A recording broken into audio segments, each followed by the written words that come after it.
തങ്ങൾക്ക് വേണ്ടി വോട്ട് ചോദിച്ചു എന്ന് പറയുമ്പോൾ ഈ ഒരു തെരഞ്ഞെടുപ്പിന്റെ രാഷ്ട്രീയ പ്രാധാന്യം നിങ്ങൾ മനസ്സിലാക്കേണ്ടതുണ്ട്. ഇത് ജനാധിപത്യത്തിന്റെ അവസാനത്തെ ബസ്സാണെന്ന് ഞാനും നിങ്ങളും മനസ്സിലാക്കേണ്ടതുണ്ട്. ഈ രാജ്യത്തിന്റെ ജനാധിപത്യം സംരക്ഷിക്കപ്പെടണം. ഇവിടെ ഐക്യ ജനാധിപത്യ മുന്നണി അധികാരത്തിൽ ഉണ്ടാവേണ്ടത് പ്രിയപ്പെട്ട ജനാധിപത്യ വിശ്വാസികളെ, ഇത് നമ്മുടെ ബാധ്യതയാണ്. എന്റെ പ്രസംഗം കേൾക്കുന്ന CPM-കാരൻ, എന്റെ പ്രസംഗം കേൾക്കുന്ന DYFI-കാരൻ, അല്ലെങ്കിൽ എന്റെ പ്രസംഗം കേൾക്കുന്ന ഐക്യ ജനാധിപത്യ മുന്നണിയിൽ വോട്ട് ചെയ്യാൻ ഉദ്ദേശിക്കാത്തവരോട് എനിക്ക് സൂചിപ്പിക്കാനുള്ളത്, ഈ ജനാധിപത്യത്തെ തകർക്കാൻ ശ്രമിച്ചു കൊണ്ടിരിക്കുന്നവരുടെ കൂട്ടത്തിലേക്കാണ് നിങ്ങൾ പോകുന്നത് എന്ന ബോധ്യം നിങ്ങൾക്കുണ്ടാകേണ്ടതുണ്ട്. ഈ രാജ്യത്ത് BJP-ക്ക് ഒരൊറ്റ ലക്ഷ്യമേ ഉള്ളൂ, അത് കോൺഗ്രസ് മുക്ത ഭാരതമാണ്. കോൺഗ്രസ് മുക്ത ഭാരതത്തിൽ അവർക്ക് കമ്മ്യൂണിസം പ്രശ്നമല്ല, അവർക്ക് മറ്റേതെങ്കിലും ഘടകകക്ഷികൾ പ്രശ്നമല്ല, അവർക്ക് പ്രശ്നം കോൺഗ്രസ് ആണ്. കാരണം ഈ രാജ്യത്തിന്റെ ജനാധിപത്യം തിരിച്ചുപിടിക്കാൻ, ഈ രാജ്യത്തിന്റെ മതേതരത്വം തിരിച്ചുപിടിക്കാൻ ഇന്ന് ഇന്ത്യ രാജ്യത്ത് ഒരു പാർട്ടിക്ക് സാധിക്കുമെങ്കിൽ ആ പാർട്ടിയുടെ പേര് ഇന്ത്യൻ നാഷണൽ കോൺഗ്രസ്. ആ പാർട്ടിയുടെ നേതാവിന്റെ പേര് ശ്രീ രാഹുൽ ഗാന്ധിയാണ്. ആ രാഹുൽ ഗാന്ധിയുടെ കരങ്ങൾക്ക് ശക്തി പകരാനാണ് പ്രിയപ്പെട്ട പാണക്കാട് സയ്യിദ് സാദിഖ് അലി ശിഹാബ് തങ്ങള്, പ്രിയപ്പെട്ട ആബിദ് ഹുസൈൻ തങ്ങൾ ഇവിടെ പ്രഖ്യാപിച്ചത്. ഞങ്ങൾ കഴിഞ്ഞ കുറെ ദിവസങ്ങളായി ഇന്ത്യയുടെ ഈ കേരളത്തിന്റെ വിവിധ പ്രദേശങ്ങളിൽ യാത്ര ചെയ്യുകയാണ്, ക്യാമ്പയിനിൽ പങ്കെടുക്കുകയാണ്. എല്ലായിടത്തും കാണുന്നത് ആബാലവൃതമായ ജനങ്ങൾ ഒത്തുകൂടുകയാണ്. എല്ലാവരുടെയും മനസ്സിൽ ഈ ഗവൺമെന്റിന് എങ്ങനെയെങ്കിലും തായിറക്കണമെന്ന് ഒരൊറ്റ ലക്ഷ്യത്തോടു കൂടിയാണ് ഈ കേരളത്തിലെ ജനങ്ങൾ മുന്നോട്ട് പോകുന്നത്. ഇനി വേണ്ട, കഴിഞ്ഞ 10 വർഷക്കാലം ഈ കേരളത്തെ ഇത്രമേൽ കടക്കണിയിലാക്കിയ ഒരു സർക്കാർ ഈ കേരളത്തിൽ ഉണ്ടായിട്ടില്ല എന്നതാണ്. കേരളത്തിന്റെ ചരിത്രത്തിൽ ആദ്യത്തെ മുഖ്യമന്ത്രി ശ്രീ EMS നമ്പൂതിരിപ്പാട് ഉൾപ്പെടെ അവസാനം 2016 നിന്ന് കേരളത്തിൽ നിന്ന് പടിയിറങ്ങിയ ശ്രീ ഉമ്മൻചാണ്ടി സാർ ഉൾപ്പെടെയുള്ള കേരളത്തിന്റെ മുഖ്യമന്ത്രി മരിച്ചപ്പോ ഈ കേരളത്തിന്റെ പൊതുകടം എന്ന് പറയുന്നത് 1.5 ലക്ഷം കോടിയാണ്. ഞാൻ ചോദിക്കട്ടെ, കഴിഞ്ഞ 10 വർഷക്കാലം കേരളത്തിന്റെ മുഖ്യമന്ത്രിയായിരുന്ന ശ്രീ പിണറായി വിജയൻ ഈ കേരളത്തിൽ 2016 അധികാരമൊഴിയുന്ന സമയത്ത് അവരുടെ പൊതുകടം എന്ന് പറയുന്നത് 4.5 ലക്ഷം കോടി കൂട്ടിച്ചേർത്താൽ 6 ലക്ഷം കോടി രൂപയുടെ കടക്കടിയിലേക്ക് ഈ കൊച്ചു കേരളത്തെ പറഞ്ഞയച്ചിരിക്കുകയാണ്. ഞാൻ ചോദിക്കട്ടെ, 2016 ഉമ്മൻചാണ്ടിയുടെ കാലത്ത് ഈ ഗവൺമെന്റ് അധികാരത്തിൽ നിന്ന് താഴെ ഇറങ്ങിയപ്പോ എവിടെയാ ഞങ്ങൾ പ്രഖ്യാപിച്ച പ്രൊജക്ടുകൾ ഉണ്ടായിരുന്നു? കൊച്ചി മെട്രോ വന്നത് ഉമ്മൻചാണ്ടി സാറെ കാലത്താണ്, വിഴിഞ്ഞം പോർട്ട് വന്നത് ഉമ്മൻചാണ്ടിയുടെ കാലത്താണ്, വെള്ളാർപാലം കണ്ടെയ്നർ വന്നത് ഉമ്മൻചാണ്ടിയുടെ കാലത്താണ്.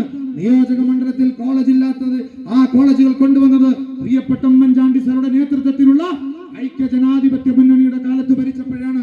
ആ കാലത്ത് ഭരിച്ചപ്പോ 1.5 ലക്ഷം കോടി രൂപയായിരുന്നു പൊതുകടമെങ്കിൽ ഞാൻ ചോദിക്കട്ടെ, CPM-കാര, കഴിഞ്ഞ 10 വർഷക്കാലം നിങ്ങൾ കൊണ്ടുവന്ന ഏതെങ്കിലും ഒരു മെഗാ പ്രോജക്ട് ഇതാ ഈ തെരഞ്ഞെടുപ്പിൽ ഞങ്ങൾ ചോദിക്കുന്നത്, വികസനത്തിന് ഒരു വോട്ടെന്ന് പറയാനുള്ള ധൈര്യം കേരളത്തിന്റെ ഇരട്ടച്ചങ്കൻ സഖാവ് പിണറായി വിജയൻ ഉണ്ടോ എന്ന് ഈ കുറ്റിപ്പുറത്തെ ബസ് സ്റ്റാൻഡിൽ വെച്ച് ഞങ്ങൾ വെല്ലുവിളിക്കുകയാണ്.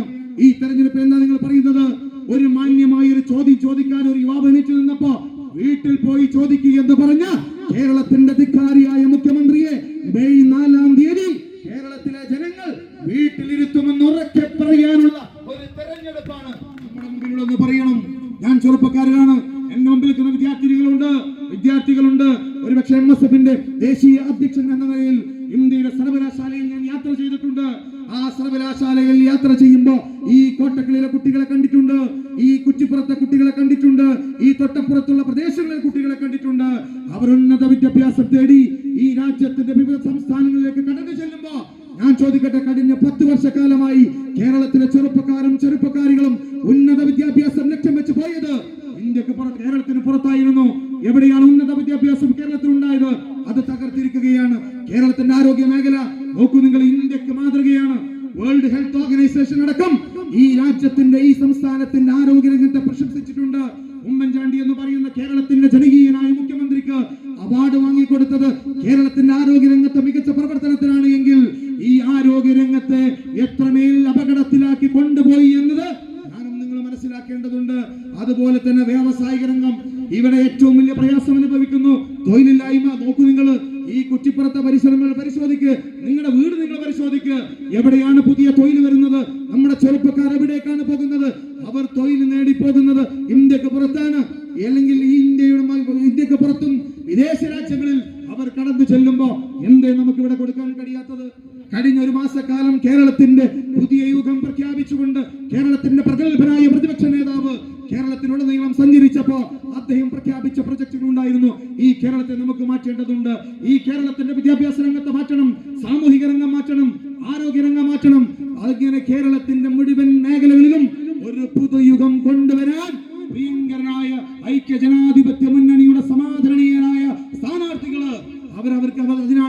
ചോദിച്ചുകൊണ്ടിരിക്കുന്നത്. ആ തെരഞ്ഞെടുപ്പാണ് നമ്മുടെ മുമ്പിൽ നിൽക്കുന്നത് എന്ന് ഞാനും നിങ്ങൾ മനസ്സിലാക്കുക. അങ്ങനെ ഏതെങ്കിലും തരത്തിൽ നരേന്ദ്രമോദിയും പിണറായിയും ബായി ബായി പറയുന്ന തെരഞ്ഞെടുപ്പിൽ പ്രിയപ്പെട്ട കോട്ടക്കൽക്കാരെ, പ്രിയപ്പെട്ട കുറ്റിപ്പുറത്തെ എന്റെ ജനാധിപത്യ വിശ്വാസികളെ, ഈ തെരഞ്ഞെടുപ്പ് ജനാധിപത്യത്തിന്റെ അവസാനത്തെ ആണിയെടുക്കുകയാണ് എങ്കിൽ ആ തെരഞ്ഞെടുപ്പിൽ നമുക്ക് വിജയിക്കേണ്ടത് നമ്മുടെ ഉത്തരവാദിത്തമാണ് എന്ന് ഞാനും നിങ്ങൾ മനസ്സിലാക്കേണ്ടതുണ്ട്. അതുകൊണ്ടാണ് പ്രിയമുള്ളവരെ, ഇമ്രാൻ പ്രതാപ് ഗഡി ഉൾപ്പെടെയുള്ള നേരത്തെ ഇവിടെ സൂചിപ്പിച്ച ഇന്ത്യൻ നാഷണൽ കോൺഗ്രസിന്റെയും ഒക്കെ സമാധാനീയായ നേതാക്കന്മാർ കടന്നു വരികയാണ്. ഞാൻ ഇന്ന് ഏറ്റവും വിഷമകരമായ സാഹചര്യം, ഒരു തെരഞ്ഞെടുപ്പിനെ ഇത്രമേൽ അപകടപ്പെടുത്തുന്ന ഒരു സാഹചര്യം നമ്മൾ കണ്ടില്ല.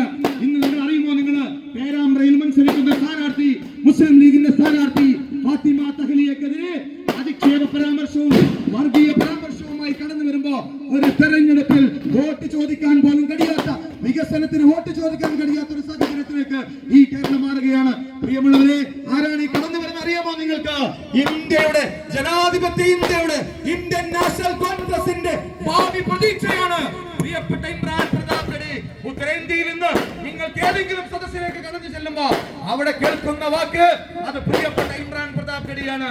ഇന്ത്യൻ നാഷണൽ കോൺഗ്രസിന്റെ സമുന്നതനായ നേതാവ് പ്രിയപ്പെട്ട രാഹുൽ ഗാന്ധിയുടെ ജനങ്ങൾക്ക് ശക്തി പകരാൻ ഇന്ന് കേരളത്തിലുടനീളം എല്ലാ നിയോജക മണ്ഡലങ്ങളിലും കടന്നു ചെന്ന് ഐക്യ ജനാധിപത്യ മുന്നണിക്ക് വോട്ട് ചെയ്യേണ്ട ഉത്തരവാദിത്വത്തെ കുറിച്ച് ജനങ്ങൾക്ക് ബോധവൽക്കരിച്ച് കേരളത്തിൽ നിന്ന് ഒരറ്റം മുതൽ മറ്റേ അറ്റം വരെ കടന്നു ചെല്ലുന്ന പ്രിയപ്പെട്ട ഇമ്രാൻ പ്രതാപ് ഗഡിയെ സംഘാടകർക്ക് വേണ്ടി സ്വാഗതം ചെയ്യുന്നു.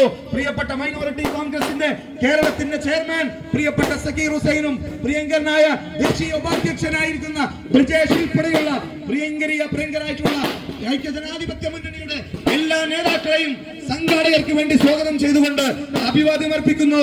പ്രിയമുള്ളവരെ, ഇമ്രാൻ പ്രതാപ് ഗഡിയുടെ പ്രഭാഷണം കേൾക്കാനാണ് നിങ്ങൾ വന്നിരിക്കുന്നത്.